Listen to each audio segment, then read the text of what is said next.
বাংলাদেশ কোন পথে বোঝা শেষ, কাম সারা। অনেকে স্পষ্ট ভাষায় বলছে জামাত থাকলে আমরা একসাথে আন্দোলন করতে পারবো না। ডানপন্থী কেউ কেউ বলছে অমুক বাম থাকলে আমরা আন্দোলন করতে পারবো না। অতএব আমাদের করণীয় হচ্ছে এখন বামপন্থী, ডানপন্থী, মধ্যপন্থী বুঝি না, আস্তিক নাস্তিক বুঝি না, উগ্রবাদ বুঝি না, কোনো কিছু বুঝি না। শুধু বুঝতে চাই আপনি কি আওয়ামী লীগ বিরোধী, বাংলাদেশের সপক্ষে কিনা, আপনি কি ভারত বিরোধী, বাংলাদেশের নাগরিক কিনা, আপনি কি স্বাধীনতার পক্ষে কিনা, সার্বভৌমত্বের পক্ষে কিনা।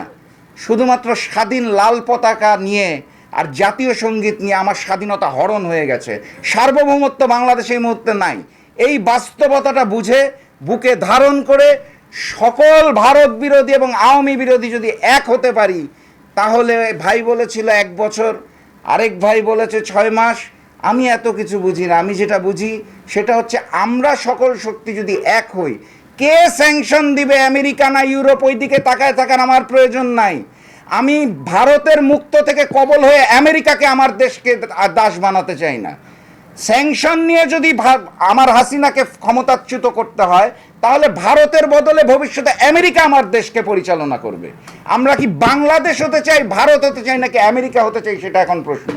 অতএব আমেরিকার দিকে তাকিয়ে থেকে লাভ নাই, বহির্বিশ্বের দিকে তাকিয়ে থেকে লাভ নাই।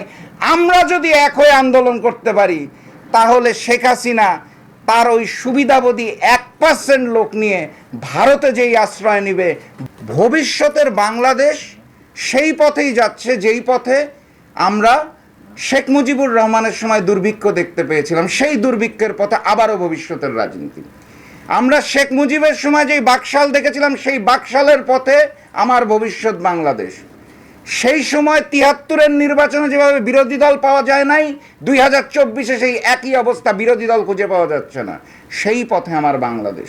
তখনও ভারত লুটপাট করতো, এখনও ভারত লুটপাট করছে, সেই পথে আমার বাংলাদেশ। প্রশ্নটা হচ্ছে করণীয় কি? সময় সংক্ষিপ্ত, ইচ্ছা ছিল বক্তব্য দীর্ঘায়িত করার, করব না। 1টা বাজে। আমার অভিভাবক বক্তব্য রাখবেন মোস্তফা জামাল হায়দার, উনি আমার কথাগুলোও বলে দিবে আমি জানি। আমি খালি সংক্ষেপে 2 লাইনে বক্তব্য শেষ করব। ভারত লুটপাট করে খেয়ে নিবে, আমরা শোষিতই থেকে যাব। করণীয় কি? করণীয় একটাই, সেটা হচ্ছে গণ অভ্যুত্থানের মাধ্যমে ফ্যাসিস্ট হাসিনা সরকারের পতন ঘটাতে হবে। এবং সেই পতনের জন্য আমরা কি করতে পারি, সেটা হচ্ছে প্রশ্ন। সমস্যার জায়গাটা হচ্ছে আমরা বামপন্থীরা ইসলামী পন্থীদের দেখলে বলছি আমরা একসাথে আন্দোলন করতে পারবো না। তবে আমি রিপন ভাইয়ের কাছে ক্ষমা চাই, এখানে যে বিষয়টা দেওয়া ভবিষ্যৎ রাজনীতি কোন পথে, রাজনীতির আসলে আমি মনে করি কোনো পথ হয় না। আমরা যারা রাজনীতি করি একটি নীতি এবং আদর্শ নিয়ে রাজনীতি করি। ওই নীতি আদর্শ থেকে 2-1 জন দালাল বিচ্যুত হয়, তারা রাজনীতিবিদ না, তারা দালাল। আর আমরা যারা রাজনীতি করি, আমরা একটি নীতি এবং আদর্শ নিয়ে রাজনীতি করি। এখন প্রশ্ন যদি হয় ভবিষ্যৎ রাজনীতি কোন পথে, তাহলে ভবিষ্যৎ রাজনীতি আজকে যেই পথে আছে সেই পথেই যাবে। গত 15 বছর যেই পথে ছিল সেই পথেই ভবিষ্যতে যাবে। গত 15 বছর ধরে যেই শোষণের রাজনীতি চলছে, সেই শোষণের রাজনীতির পথেই সামনের ভবিষ্যৎটা আগাবে।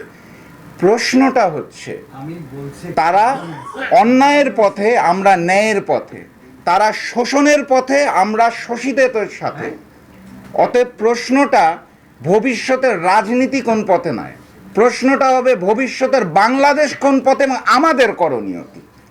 বাংলাদেশ স্বাধীন হবে, সার্বভৌমত্ব বাংলাদেশ হবে, সেই আশাবাদ ব্যক্ত করে সবাইকে একত্রিত হওয়ার আহ্বান জানিয়ে সংক্ষিপ্ত বক্তব্য এখানেই শেষ করছি। বিজয়ের পথে যাত্রা শুরু, জীবন অথবা মৃত্যু। আসসালামু আলাইকুম।